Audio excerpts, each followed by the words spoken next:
4 फरवरी 1936।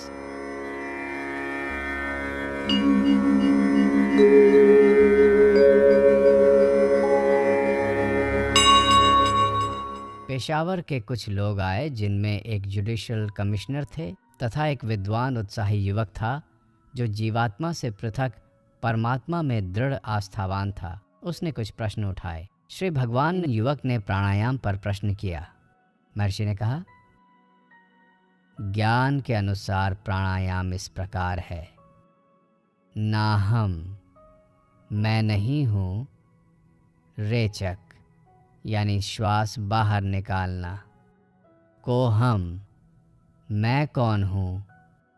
पूरक, श्वास अंदर लेना। सोहम, मैं वही हूँ।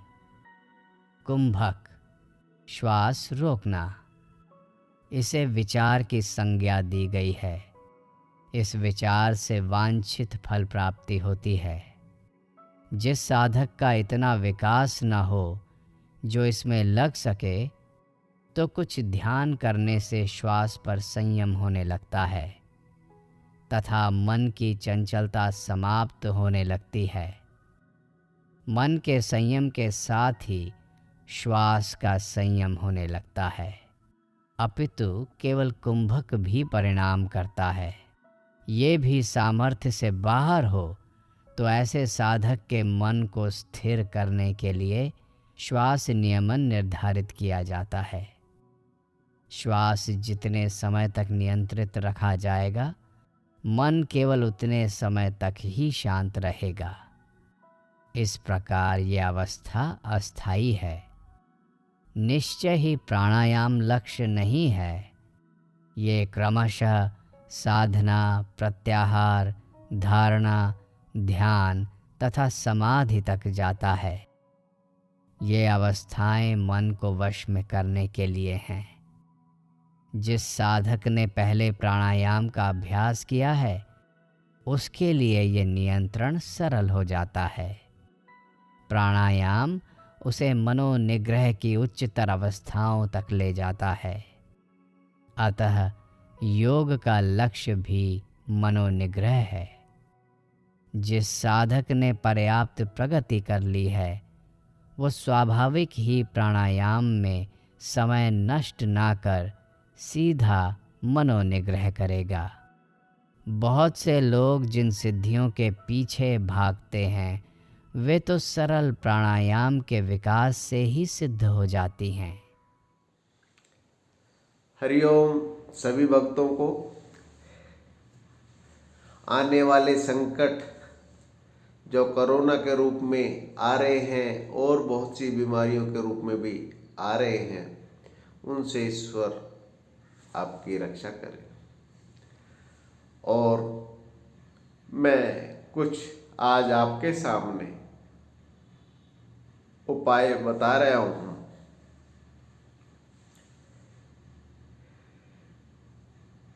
मैं इसकी प्रमाणिकता के लिए महर्षि रमण द्वारा बताए गए कुछ शब्द घोष भी आप लोगों को सुन।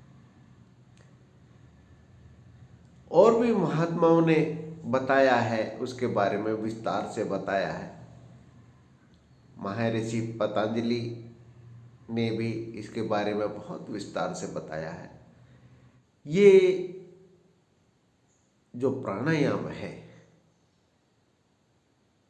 मैंने धारण किया है और मैं 20 साल की अवस्था में जब था तो इसके चमत्कार परिणाम भी देखे हैं। इससे साधारणता सिद्धियां प्राप्त हो जाती है, कुंडली जागृत होने लगती है। जिस भी कुंडली पर ध्यान ले जाया जाए, वह कुंडली जागृत की जा सकती है।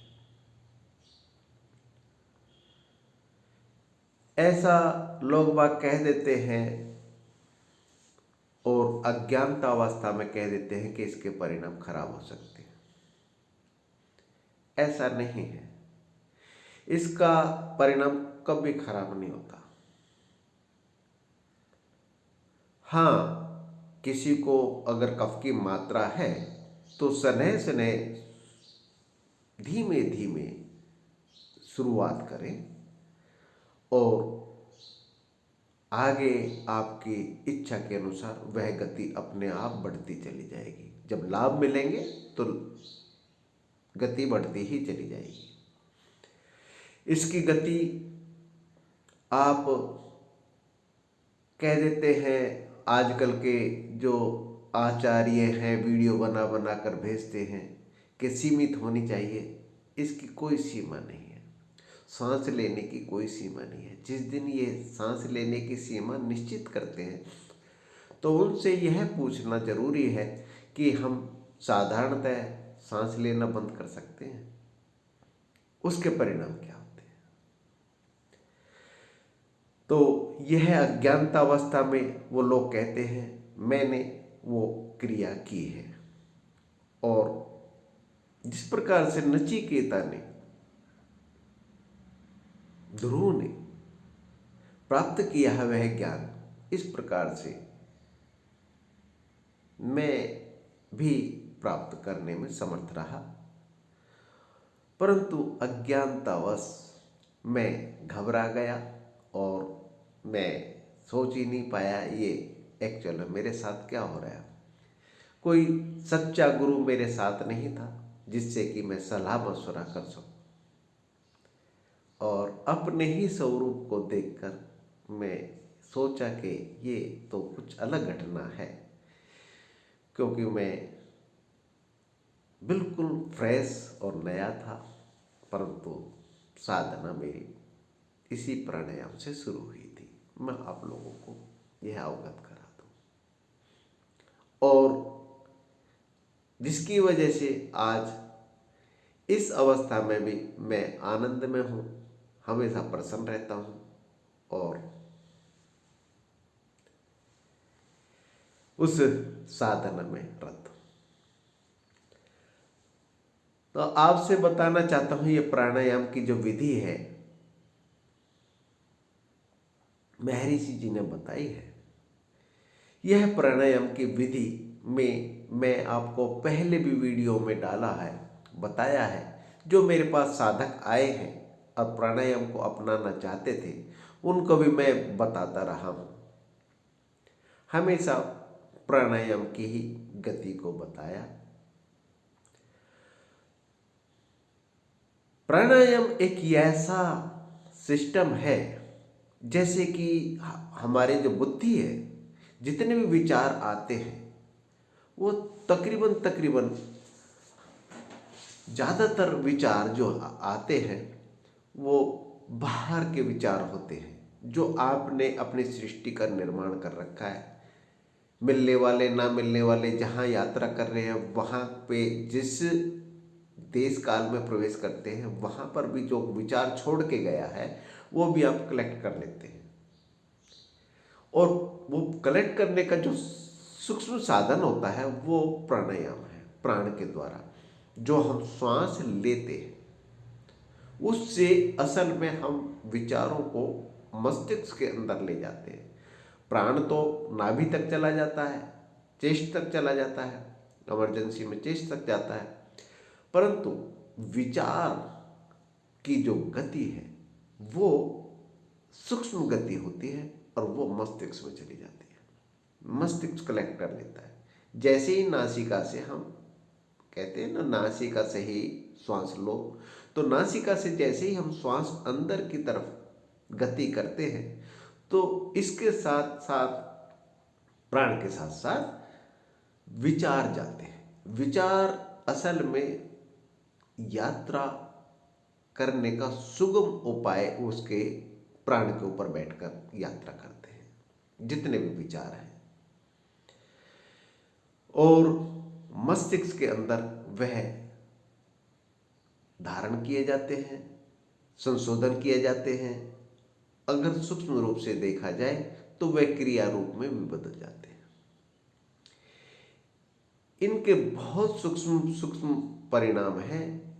इनको अगर आप गौर से ध्यान देंगे, गौर से ध्यान देंगे तो आपको पता चलेगा कि आपके अपने विचार बहुत कम हैं। जी हाँ, अपने विचार बहुत कम होते हैं।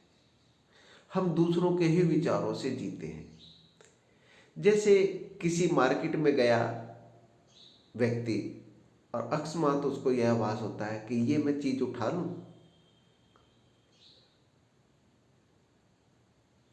वो क्यों होता है?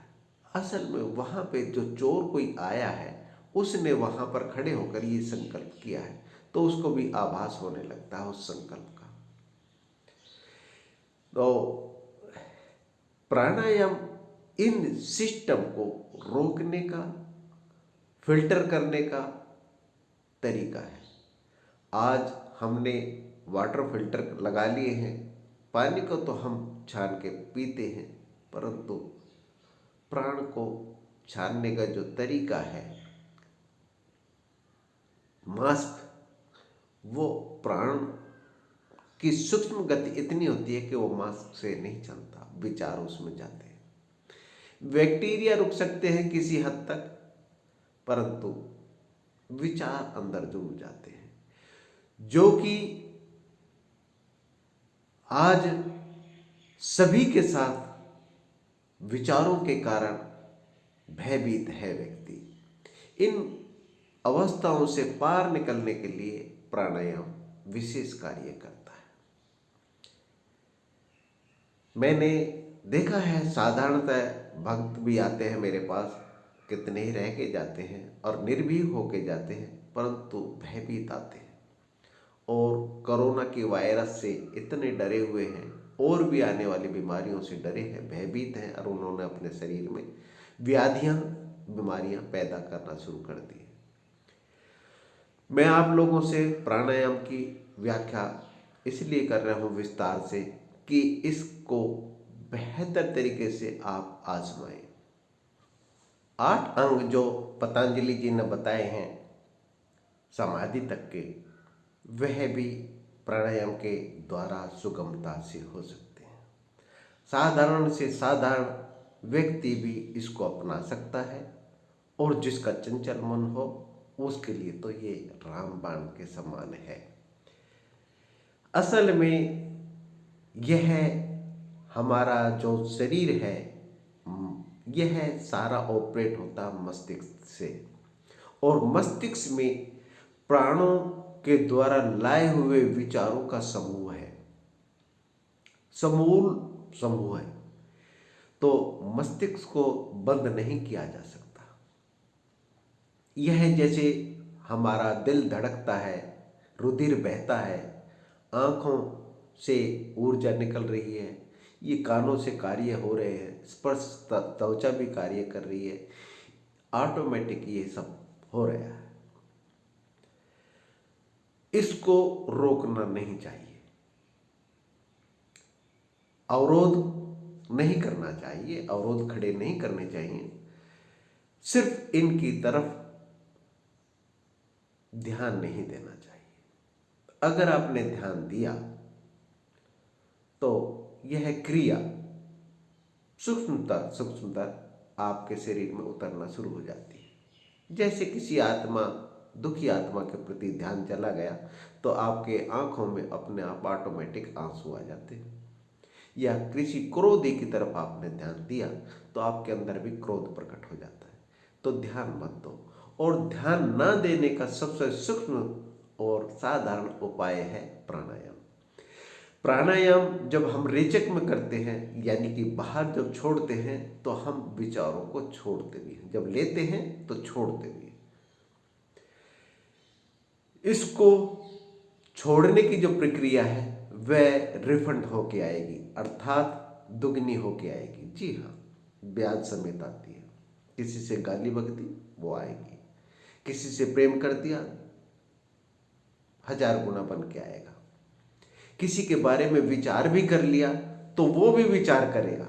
आप मुख से बोलने की भी जरूरत नहीं है, वो विचार करेगा आपके बारे में। यह बहुत विस्तार का रूप है। जैसे जैसे प्राणायाम करेंगे इसके बारे में सूक्ष्मतर आपको ज्ञान होना शुरू हो जाएगा। तो रेचक में यह बाहर जाता है, जितने भी संकल्प हैं। और जब हम श्वास लेते हैं तो विचार सारे आते हैं, और जब हम कुंभक करते हैं तो विचार ठहरते हैं, अर्थात मस्तिष्क में वह धारण करने योग्य विचार रुक भी जाते हैं। और बाह्य कुंभ अगर करते हैं, बाहर की तरफ हम रेचक में रोक देते हैं प्राण को, तो साधु प्रवृत्ति जागृत हो जाती है, अर्थात मेरे पास कोई भी विचार नहीं है। इस प्रकार से संभावना जागृत हो जाती है।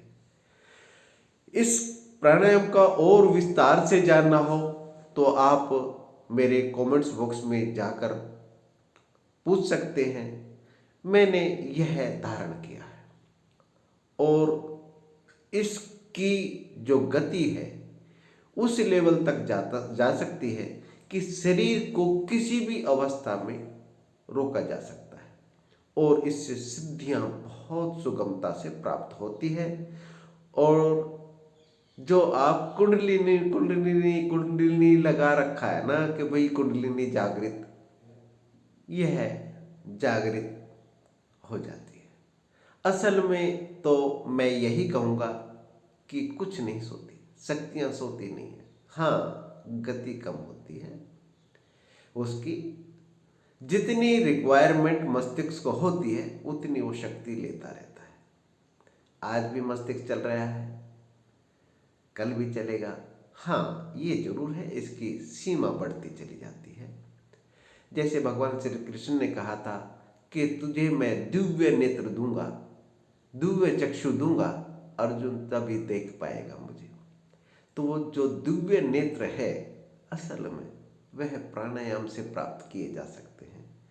जो आपका 10% मस्तिष्क काम कर रहा है, उसकी मात्रा ऑटोमेटिक बढ़ जाएगी।